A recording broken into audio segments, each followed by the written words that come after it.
Mechaim, Mechaim. Baruch atah Adonai Eloheinu melech haolam shehakol nהיה b'dvaro.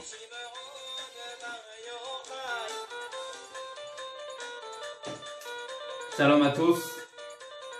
Ce soir, nous célébrons et nous fêtons l'Ag BaOmer, l'Aïloula du grand Tana du saint Rabbi Shimon Bar Yochai.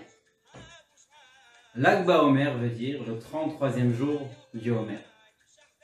Rabbi Shimon Bar Yochai était un sage très saint et très particulier parmi les autres.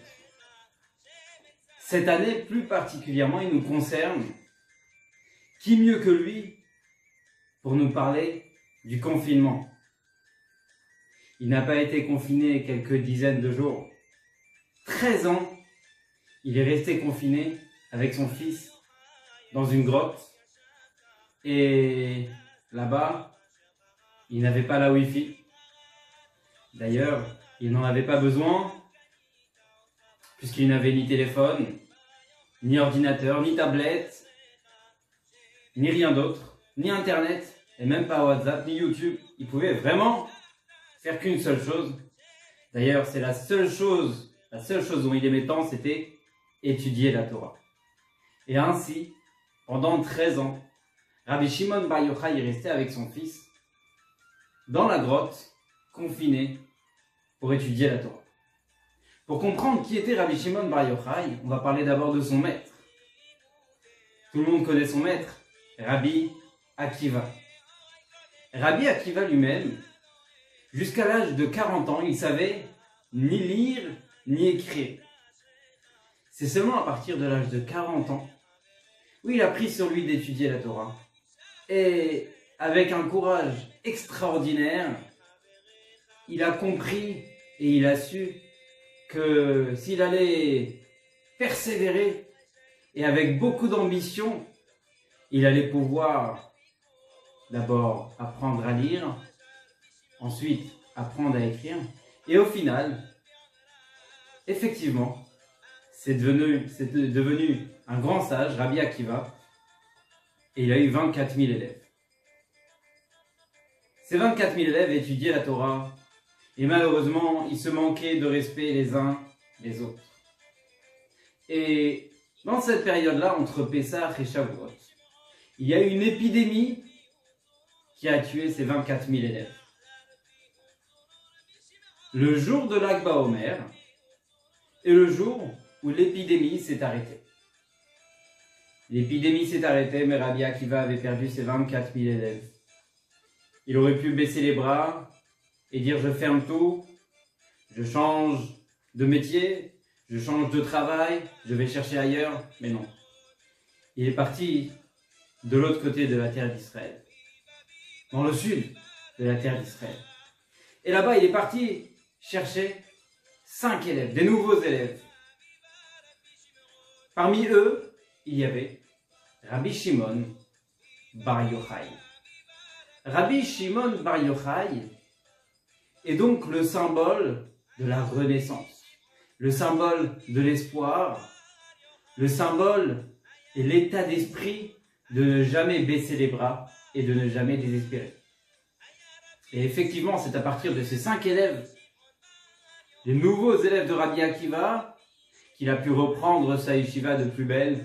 Et jusqu'à aujourd'hui, bien sûr, nous buvons des enseignements de Rabbi Akiva et de ses élèves, de ses nombreux élèves, dont Rabbi Shimon Bar Yochai. Rabbi Shimon Bar Yochai vivait à l'époque où les Romains dominaient la terre d'Israël et plus particulièrement Jérusalem. Et un jour, l'empereur romain a entendu dire que Rabbi Shimon n'aimait pas tant que ça les Romains. Il n'aimait pas tellement comment les Romains se comportaient, comment ils s'occupaient de la terre d'Israël. Il disait que les Romains faisaient ça pour eux-mêmes et pas pour aider les Juifs. Bref, l'empereur s'est mis en colère, il a décidé de prendre Rabbi Shimon Bar Yochai et de le tuer. Rabbi Shimon Bar Yochai s'est donc enfui et confiné à la choule, à la synagogue. Mais il avait une femme extraordinaire et tous les jours, elle venait lui amener à manger. Il a compris qu'au final, on allait le trouver à la synagogue. Et donc avec son fils, Rabbi Eliezer, il a pris la route, il est monté en haut d'une montagne. Il est arrivé là-bas dans une grotte dans laquelle il est resté 13 ans. 13 ans dans cette grotte. Comment il a fait pour manger pendant 13 ans? Comment il a fait pour boire? Eh bien, Dieu a fait un miracle. Il a fait pousser un caroubier à côté de la grotte. Et il a fait couler aussi un cours d'eau pour que Rabbi Shimon Bar Yochai et son fils Rabbi Eliezer puissent manger et boire et étudier la Torah tranquillement.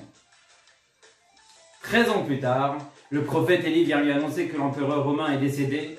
Le décret est donc annulé, il est libre, il peut sortir.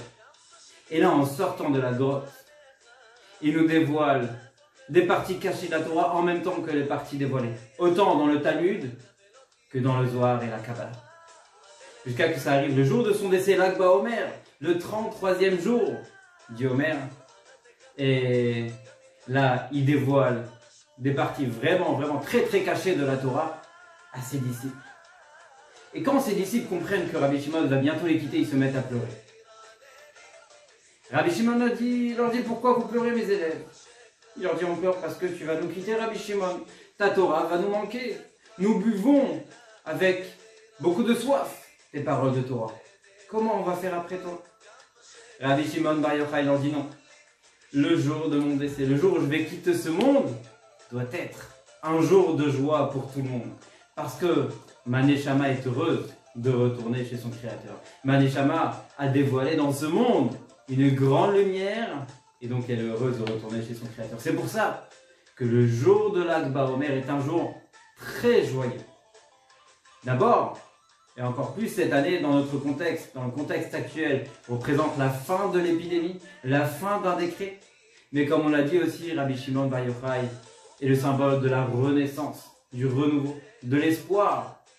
Et bien sûr, la Iloula, son jour de joie, malgré la détresse, malgré la tristesse qui aurait pu nous entourer, il nous a demandé d'être joyeux. On allume des feux partout, on fait des bénédictions.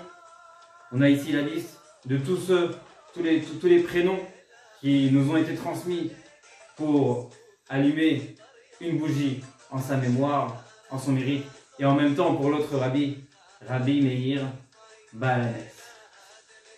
Pour ceux qui n'ont pas encore pu nous envoyer les prénoms et les noms aujourd'hui et faire la Tzedaka pour le mérite des Tzadikim, demain soir nous allumerons encore une bougie pour le Rabbi de Lubavitch et nous pourrons alors ajouter les noms et les prénoms des personnes qui n'ont pas pu nous les envoyer aujourd'hui.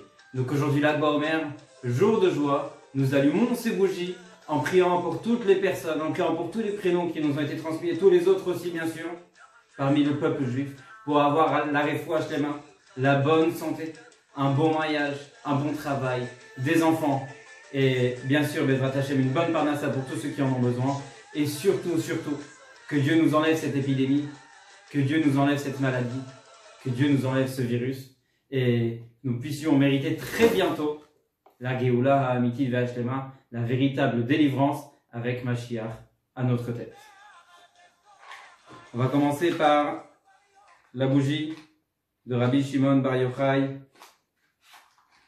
Areni Madlik, Aner Hazeh, Lichvod Atana Ha'eloki, Rabbi Shimon Bar Yochai, Zchuto Yagen Alenu Letova, Ve'Livracha, Ve'Lichvod Atana Ha'eloki, Rabbi Meir Baalanès.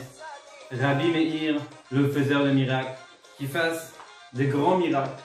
Et le plus grand miracle que nous attendons, la délivrance finale très bientôt avec Mashiach. Et un déconfinement, comme Rabbi Shimon Bar Yochai, avec le livre du Zohar, le livre de la lumière, la plus grande lumière, avec Mashiach. Bonne Iloula à tous, de bonnes nouvelles, bonne santé, et tenez bon, Mashiach arrive. Chaim, Chaim.